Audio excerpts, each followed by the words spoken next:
Students, कैसे हैं आप सभी। आशा करती हूँ आप सभी बहुत अच्छे होंगे। मैं भी बहुत अच्छी हूँ। आज हम पहली क्लास है आज हमारी हिंदी की। तो आज हमारा हिंदी का भी पहला टॉपिक क्या है? हिंदी वर्णमाला। हिंदी वर्णमाला क्या होती है, किसे कहते हैं और क्या मतलब कितने भागों में बांटा गया है, इन सब के बारे में बात करेंगे।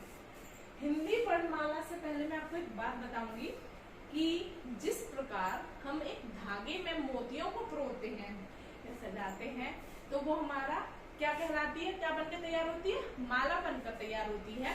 उसी प्रकार वर्ण को भी हम व्यवस्थित रूप में जब रखते हैं तो उसको हम क्या नाम देते हैं? वर्णमाला का नाम देते हैं।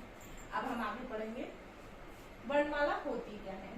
तो पहले हम इसकी डेफिनेशन यानी परिभाषा के बारे में जानेंगे कि वर्णमाला किसे कहते हैं। हिंदी में वर्णमाला वर्णों के व्यवस्थित समूह को वर्णमाला कहते हैं। क्या? हिंदी में वर्णों के व्यवस्थित समूह को वर्णमाला कहते हैं। जैसे मैंने अभी आपको बताया था ना, एक धागे में हम मोतियों को परोते हैं, उनको व्यवस्थित क्रम में रखते हैं। उसी प्रकार हम वर्णों के व्यवस्थित समूह को वर्णमाला कहते हैं। इससे बेटा बच्चों हमारे दो क्वेश्चन बनकर रेडी होते हैं। जैसे वर्णमाला किसे कहते हैं और एक है वर्णों के व्यवस्थित समूह को हम क्या कहते हैं। वर्णमाला किसे कहते हैं? तो सेम वर्णों के व्यवस्थित समूह को वर्णमाला कहते हैं। दूसरा क्वेश्चन आपका ये था वर्णों के व्यवस्थित समूह को क्या कहते हैं? तो वर्णों के व्यवस्थित समूह को हम वर्णमाला कहते हैं। ठीक है, आगे हिंदी वर्णमाला में कुल 52 वर्ण होते हैं। इससे भी हमारा एक क्वेश्चन तैयार होता है, हिंदी वर्णमाला में कुल कितने वर्ण होते हैं? 52 वर्ण होते हैं। ये क्वेश्चन बहुत आता है पेपर में। तो आगे चलेंगे।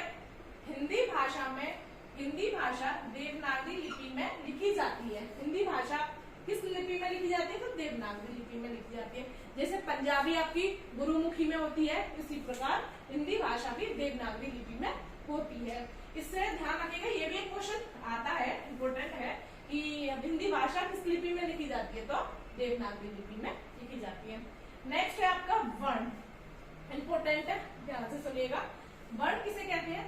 भाषा की सबसे छोटी इकाई ध्वनि है, यानी भाषा की सबसे छोटी इकाई ध्वनि है।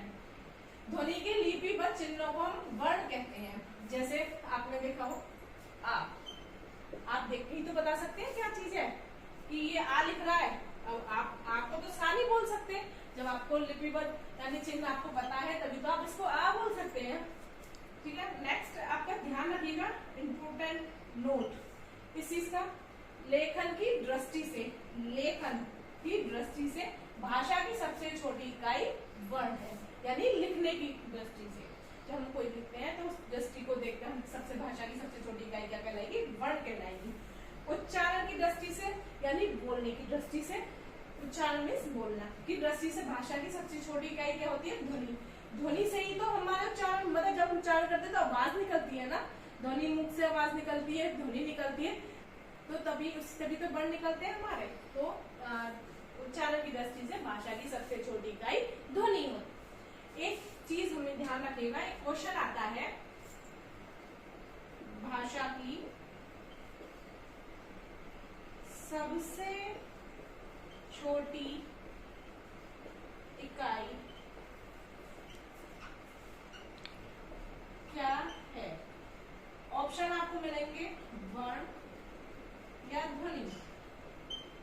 अब बताइए, भाषा की सबसे छोटी इकाई वर्ण भी है और ध्वनि भी है। ध्यान रखिएगा, जब इस टाइप से क्वेश्चन आए तो भाषा की सबसे छोटी इकाई अब वर्ण है, तो आप किस पे टिक लगा के आएंगे? वर्ण पे टिक लगा के आएंगे।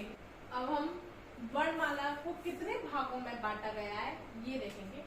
वर्णमाला को कितने भागों में बांटा गया है? 2 भागों में, स्वर और व्यंजन। स्वर हमारे कितने हैं? 11, जैसे आ, ई, उ,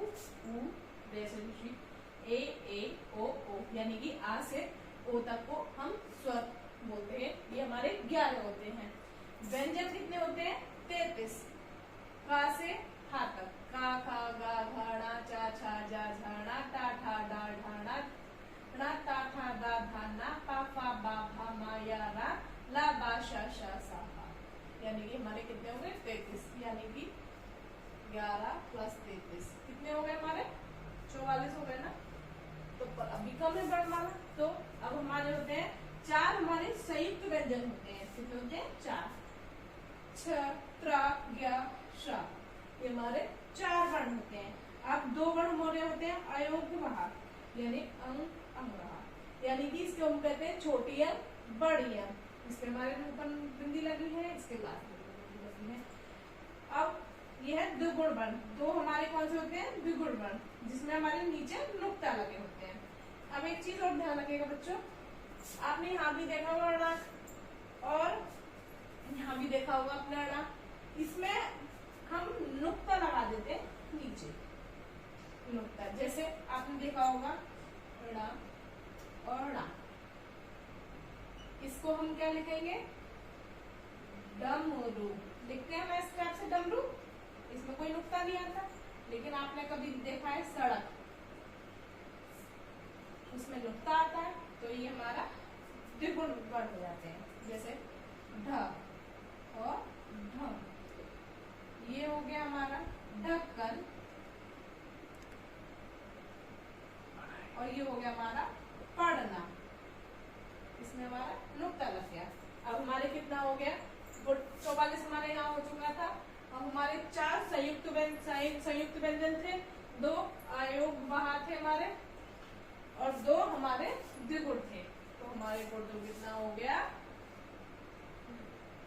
1 और 3 4, 4 और 4 8, 8 और 2 10 और 2 12, 1 2 और 3 5 यानी 50। कितने हो गए 52, यानी वर्णमाला हमारी कितनी हो गई 52। अब हम अगली वीडियो में पढ़ेंगे स्वर और व्यंजन के बारे में पूरी डिटेल, जो भी है स्वर क्या है, स्वर किसे कहते हैं, स्वर के और प्रकार, स्वर के जो हमारे वर्ण है किस प्रकार निकलते हैं, या व्यंजन के जो वर्ण है किस प्रकार निकलते हैं, इन सब का हम अगली वीडियो में चर्चा करेंगे। अगर आपको ये वीडियो पसंद आई तो उसको लाइक करिएगा, सब्सक्राइब करिएगा और अगर आपको और अच्छी लगी तो अपने फ्रेंडों के साथ शेयर करेगा। Okay, thank you.